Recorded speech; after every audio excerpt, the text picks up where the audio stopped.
Aside from Bill Brennan, who is your Supreme Court hero? Oh, I would say that Holmes, Brandeis, and Jackson were the three who I most admired. Holmes, because of his opinions in the Abrams case and Gitlow, which really gave birth to the American tradition of free speech. Holmes was sometimes a great justice, sometimes not a great justice, but he rose to the occasion after a very limping start in these First Amendment cases, and really has profoundly changed the nation in those opinions, in the way in which he articulated the importance of free speech. And Brandeis, really for similar reasons. I mean, his concurring opinion in Whitney versus California is also, I think, one of the truly landmark opinions in the history of American law, and reinforced what Holmes had done in the First Amendment area. And Jackson, I think, primarily for me, for his opinion in West Virginia Board of Education v. Barnett. Jackson was a great justice generally and a wonderful writer, but Barnett was a truly remarkable decision. At the height of World War II, for the Supreme Court to hold that it violated the First Amendment of the Constitution for the government to require school children to pledge allegiance to the flag was an extraordinary testament to the willingness of the court to place individual freedom over a kind of regimented patriotism. And Jackson's opinion in the case is truly one of the most memorable and most eloquent that any justice has ever written. And of course, his opinion in Korematsu was a great opinion, as was his opinion in the steel seizure case.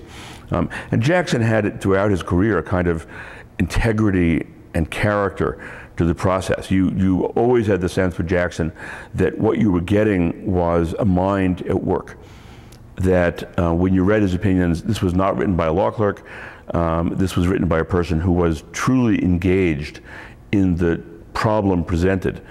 And the opinion was not simply an excuse for a result reached on other grounds.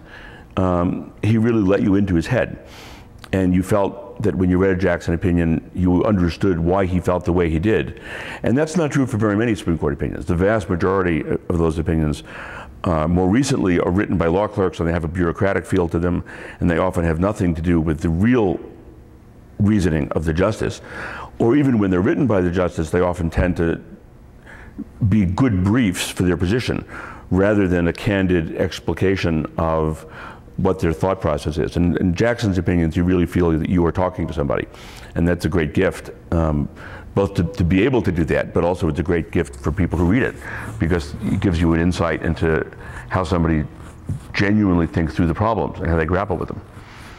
When you came to the court as a clerk for Brennan, did Jackson have a jurisprudence which sort of you could identify and touch? Not as clearly as, say, a Douglas or a Frankfurter or a Black, because Jackson was more pragmatic as a justice. He did not, for the most part, speak in sweeping generalities. He was more interested in the details of individual cases.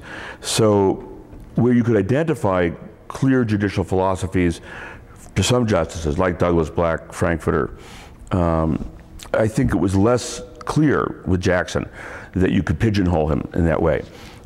He was more of a judge's judge, in the sense of, you had the sense that each case engaged him, and he thought hard about the merits of each case. And the virtue of that is that he's behaving in the way that the sort of idealized judge behaves.